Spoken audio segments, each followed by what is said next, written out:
Hi students, welcome to lessons 8, Research, Methods of Sociology, Part B.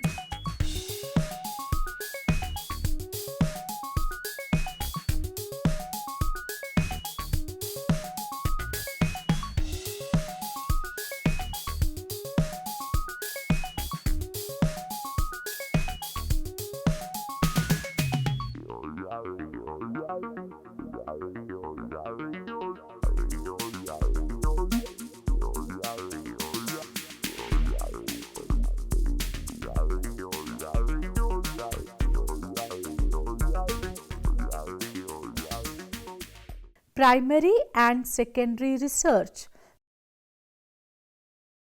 Primary and secondary research.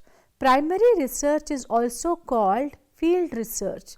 According to Gratton and Jones, primary research refers to research that has involved the collection of original data specific to a particular research project, for example, through using research methods such as questionnaires or interviews. Secondary research is also called desk research.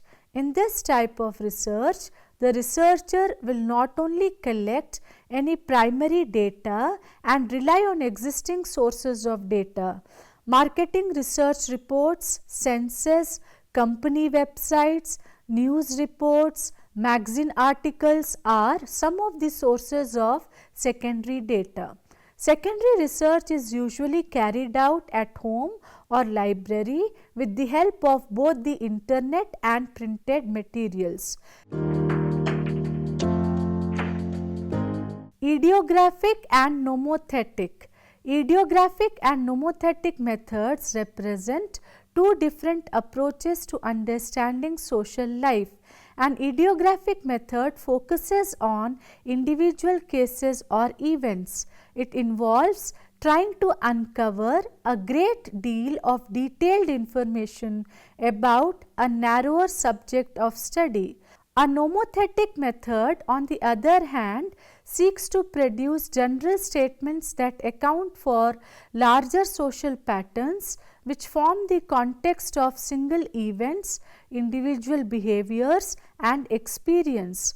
Sociologists who practice nomothetic research are likely to work with large survey data sets or other forms of statistical data and to conduct quantitative statistical analysis as their method of study. The nomothetic approach involves trying to make generalizations about the world and understand large-scale social patterns. Sociologists can combine both ideographic and nomothetic approaches to develop a more comprehensive understanding of society. 19th century German philosopher Wilhelm Windelband, a neo-Kantian, introduced these terms and defined their distinctions. Windelband used nomothetic to describe an approach to producing knowledge that seeks to make large-scale generalizations. This approach is common in the natural sciences and is considered by many to be the true paradigm and goal of the scientific approach. With a nomothetic approach, one conducts careful and systemic observation and experimentation to derive results that can be applied more broadly outside the realm of study. Sociologists study the relationships between people and society both at micro and macro level. People and their everyday interactions and experiences make up the micro. The macro consists of the larger patterns, trends and social structures that make up society. In this sense, the ideographic approach often focuses on the micro, while the nomothetic approach is used to understand the macro. Quantitative research.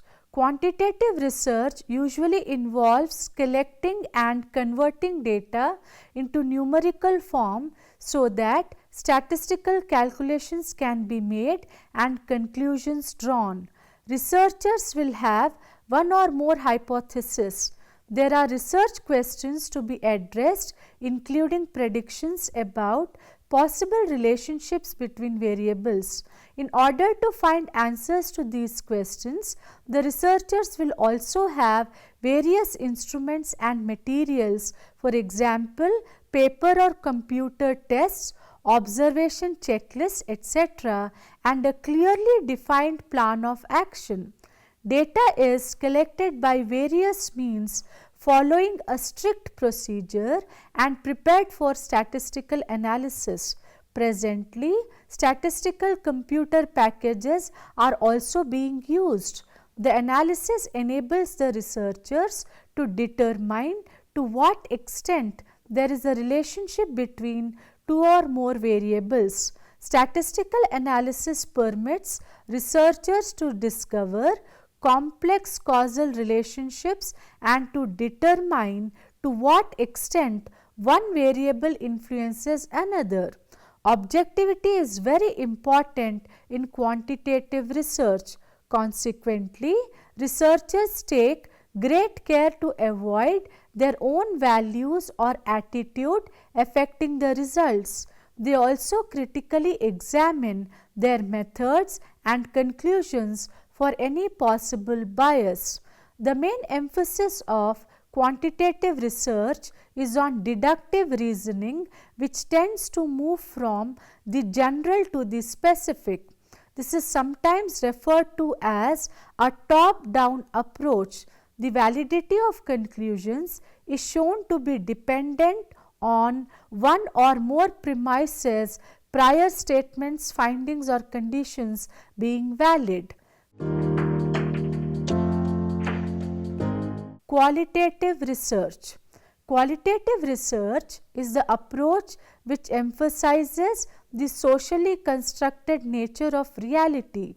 It is about recording, analyzing and attempting to uncover the deeper meaning and significance of human behavior and experience, including contradictory beliefs, behaviors and emotions. Researchers are interested in gaining a rich and complex understanding of people's experience and not in obtaining information which can be generalized to other larger groups. The approach adopted by qualitative researchers tends to be inductive, which means that they develop a theory or look for pattern of meaning on the basis of the data that they have collected. This involves a move from the specific to the general and is sometimes called a bottom-up approach. Data is collected in textual form on the basis of observation and interaction with the participants, that is through participant observation, in-depth interviews and focus groups. It is not converted into numerical form and is not statistically analyzed. Data collection may be carried out in several stages rather than once and for all. Researchers will tend to use methods which give participants a certain degree of freedom and permit spontaneity rather than forcing them to select from a set of predetermined responses of which none might be appropriate or accurately describe the participants' thoughts, feelings, attitudes or behavior, and to try to create the right atmosphere to enable people to express themselves. Qualitative research adopts a less formal and less rigid approach than that used in quantitative research. In some studies, qualitative and quantitative methods are used simultaneously.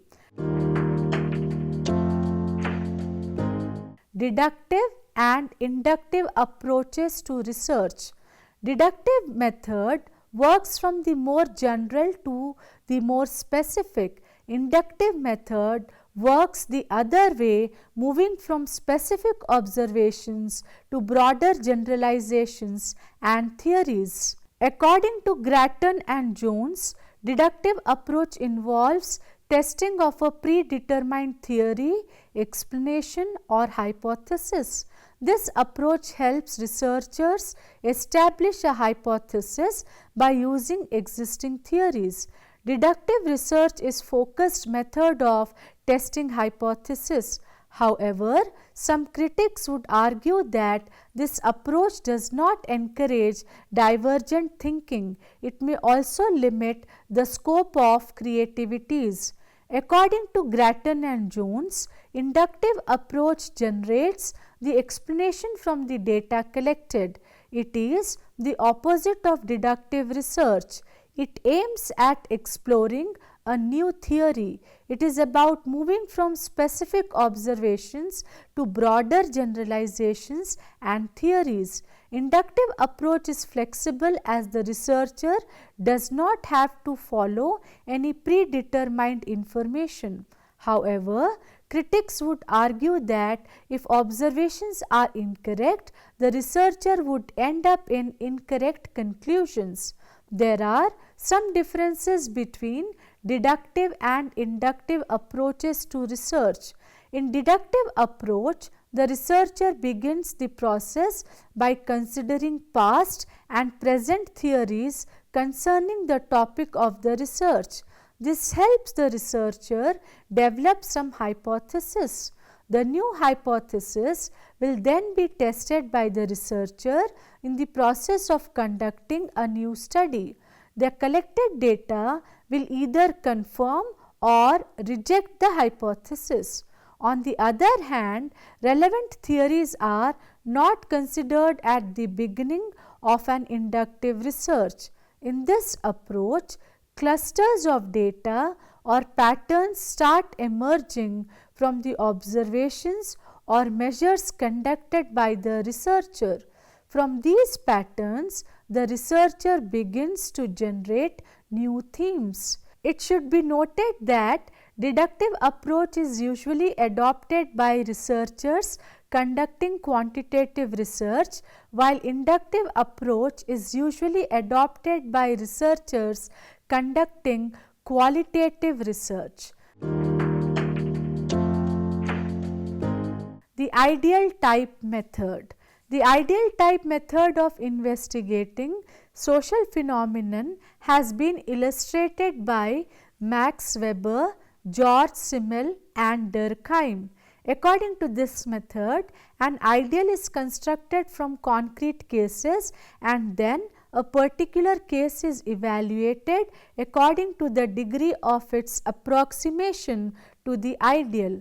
For example, if a sociologist is interested in a problem, say of marriage or democracy, he will create an ideal conception of marriage or democracy on the basis of concrete cases, and then he will measure the particular case of marriage or the working of democracy in a particular country to that ideal and ascertain its value accordingly.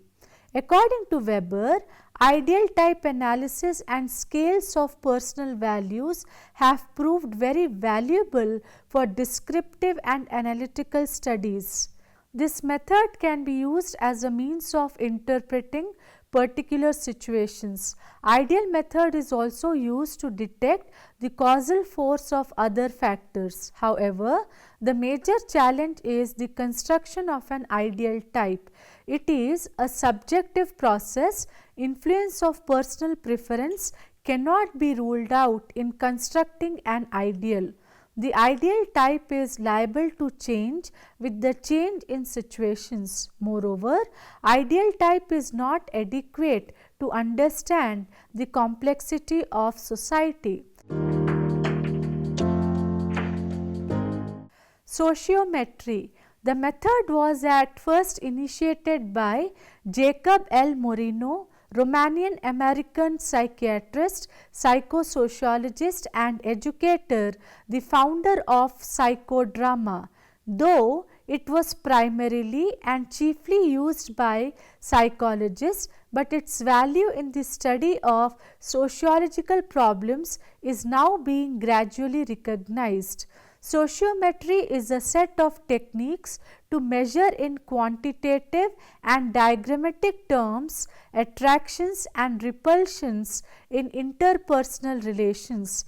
The approach has been very useful in the study of small group structures, personality trait and social status. It discloses the feelings people have for one another and provides various indexes or measures of interaction. Sociometry is the measurement of social choice, meaning the decisions, both conscious and unconscious, that are made regarding interpersonal affiliation. These measurement tools can be used to facilitate change.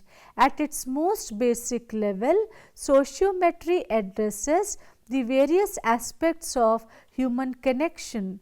We are constantly making choices about with whom we choose to affiliate. Sociometry is a method that can be used to concretize and explore these choices. The sociometric test can be very helpful in the assignment of personnel to work groups in such a way as to achieve a maximum of interpersonal harmony and a minimum of interpersonal friction. This technique is in a sense a combination of ideal type analysis and statistics.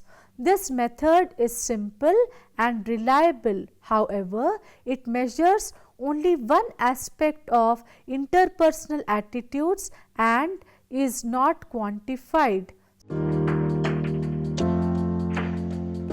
Social surveys. A survey is defined as a research method used for collecting data from a predefined group of respondents to gain information and insights on various topics of interest. Surveys have a variety of purposes and can be carried out in many ways depending on the research theme and methodology chosen and the objectives to be achieved. The data is usually obtained through the use of standardized procedures whose purpose is to ensure that each respondent is able to answer the questions to the best of his ability without bias. A survey involves asking people for information through a questionnaire which can be distributed on paper. Although with the arrival of new technologies, it is more common to distribute them using digital media such as social networks, email, quick response codes that is matrix barcode, or URLs that is uniform resource locator means a web address. The other methods like interview schedule can also be used. A survey may be undertaken with the primary purpose of formulating a program for the betterment of the conditions of life and work of a community or a group. The purpose of a social survey may also be to provide scientifically gathered facts. These surveys are very useful in providing detailed explanations of the socio-economic facts, explore social problems and policy making. The public opinion poll method. This method is used to seek and gauge the beliefs, sentiments and attitudes of the public on any given proposition. Public poll is sought where data regarding public opinion about various social, economic and political situations are collected through this instrument very frequently. The results of public poll help the authorities concerned in policy formulation and implementation. the Verstehen approach. This method for study of social phenomena has been advocated by Max Weber.